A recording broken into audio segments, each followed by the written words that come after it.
So hello guys, आज हम पढ़ेंगे कंट्रोल सिस्टम सिंथेसिस के डिज़ाइन पैरामीटर्स। देखो, ये टॉपिक इतना इंपॉर्टेंट है, पूरा कंट्रोल सिस्टम इसी पर बेस्ड है, इसलिए इंपॉर्टेंट है। देखो, 4 पैरामीटर्स इसके अंदर हमें पढ़ने होते हैं। Control system design parameter specifically मैं आपको बता देता हूँ। सबसे पहले आप कंट्रोल सिस्टम सिंथेसिस पढ़ाने से पहले डिज़ाइन पैरामीटर्स पढ़ाने जरूरी थे।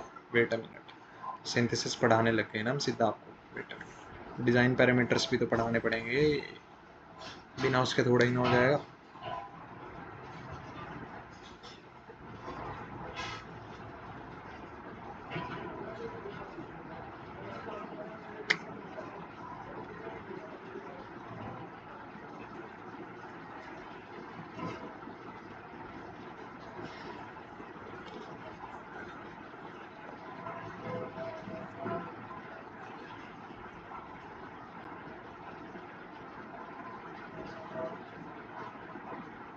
है यहीं पे, इसी में ही मिलेगा।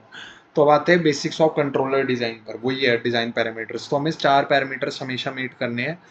उंगलियों पर रटे हुए होने चाहिए आपको, 2 टाइम डोमेन में और 2 फ्रीक्वेंसी डोमेन में। टाइम डोमेन में सेटलिंग टाइम और स्टेडी स्टेट एरर, उनको एस डोमेन भी कहते हैं। और फ्रीक्वेंसी डोमेन में मेरे पास कौन कौन से हैं? फ्रीक्वेंसी डोमेन में मेरे पास है, क्या कहते हैं, जो फेज मार्जिन, गेन मार्जिन और अटेनुएशन। बस ये 4 पैरामीटर्स आपने मीट कर दिए ना किसी भी कंट्रोलर के, तो आपने उसके डिज़ाइन स्पेसिफिकेशंस मीट कर दी और आपका डिज़ाइन बन जाएगा। सेटलिंग टाइम होता है जहाँ पर वो सेटल हो जाए, यानी कि 2 to 5% of steady state value settle हो जाए फर्स्ट स्टेज पर ही, वहीं तक सेटलिंग मानते हैं हम उसका। अच्छा, यूनिट स्टेप रिस्पॉन्स वगैरह ये आपको पता ही है कि जब मैं वन यूनिट स्टेप रिस्पॉन्स होता है मेरे पास यूटी इनपुट, तो उसके हिसाब से क्या आउटपुट आई वो यूनिट स्टेप रिस्पॉन्स। और आपको पता ही है कि यूटी को 1/s भी लिखते हैं, या आपने नेटवर्क्स में पढ़ा हुआ होना चाहिए।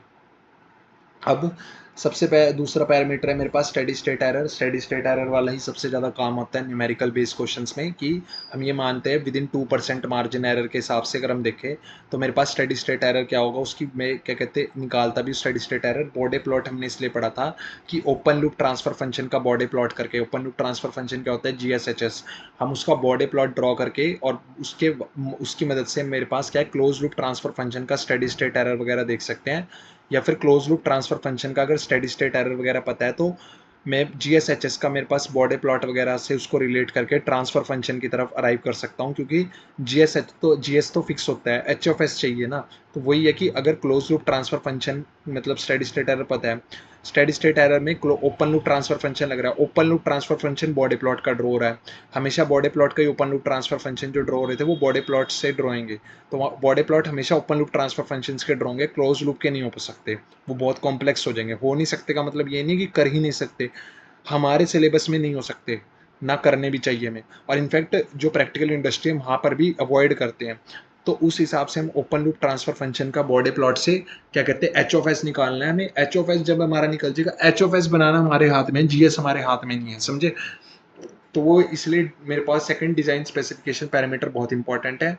स्टेडी स्टेट एरर हमेशा याद रखो, उसकी डेरिवेशन याद हो ना हो, कि GOFL जीरो पे अगर हम स्टेडी स्टेट एरर निकालते हैं, GOFL जीरो मतलब S0 मतलब टाइम टेंड्स टू इन्फिनिटी पे 1/1 प्लस GOFL होता है, 1/1 प्लस GOFL होता है। ठीक है, जीरो पर निकालना है, वो स्टेडी स्टेट एरर होगा। तो जितना ज़्यादा GOFL जीरो होगा उतना कम स्टेडी स्टेट एरर होगा, हम चाहते भी वही है। उसके बाद मेरे पास थर्ड आता है अटेनुएशन। देखो, सिस्टम हमेशा knows to prone to noise होता है, बट मैं ये मानता हूँ कि भाई मैं बोल दूंगा कि इस टाइम पर मेरे पास क्या कहते हैं, HS का मैग्नीट्यूड होना चाहिए। समझो बात को, कि भाई इस फ्रीक्वेंसी पे मान लो वो बोल रहा है कि 2000 मतलब इस फ्रीक्वेंसी पर कि भाई मेरा HF कितना हो जाए, डेसिबल वाइज कितना हो जाए इस फ्रीक्वेंसी पे। जितना ज़्यादा वो क्या कहते हैं कम हो जाएगा ना HF, मतलब उतना सिस्टम नॉइज के कम प्रोन होगा। तो वो हमने उस पर फ्रीक्वेंसी रेंज में हमने गेन वगैरह सेट करना होता है, उसको कहते हैं कि इस फ्रीक्वेंसी रेंज पे मैं चाहता हूँ इतना गेन हो। तो वो अटेनुएशन होती है, बस बात खत्म। अटेनुएट कर दी, कम कर दिया, होना ज़्यादा चाहिए था, कम कर दिया। दूसरी बात है स्टेबिलिटी। चौथी बात, ये सबसे इंपॉर्टेंट है, गेन मार्जिन फेज मार्जिन वाला।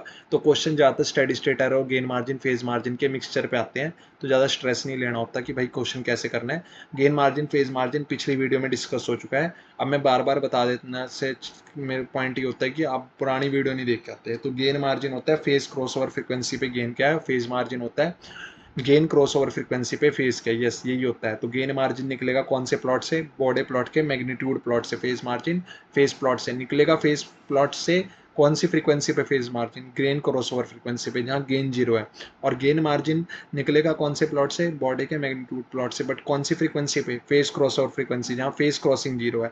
तो ये रिलेटिव स्टेबिलिटी के क्राइटेरियाज हैं जो कि हमेशा फॉलो करवाने ही पड़ते हैं आपको, ठीक है। याद रखना, राइट हाफ पोल कभी इंट्रोड्यूस नहीं होता, राइट हाफ जीरो इंट्रोड्यूस होता है, एक ये भी क्राइटेरिया बहुत इंपॉर्टेंट है, इस पे ये क्वेश्चन बनाना है क्योंकि आगे हमने, ठीक है, और वो क्वेश्चन सॉल्व करने की पूरी कोशिश करनी है आपको। अब हमारे पास आता है कंट्रोल सिस्टम के चार पैरामीटर्स मैंने आपको बता दिए। एच ऑफ एस हमें डिज़ाइन करना है, ओमेगा एम मेरे पास आएगा, ओमेगा एम स्टार चाहिए होगी, उसके बीच में रेफरेंस आएगा, रेफरेंस मतलब रेफरेंस से एरर निकलेगा, उन दोनों को एरर निकाल कर मेरे पास एच ऑफ एस की डिज़ाइनिंग करनी है हमारे को, समझा।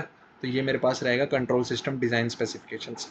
5 मिनट का वीडियो है, 6 मिनट का वीडियो है, उससे फ़र्क नहीं पड़ता, आपको चीज़ें समझ आनी चाहिए, 4 बार ही देख लो, ठीक है, स्पीड में करके, ओके।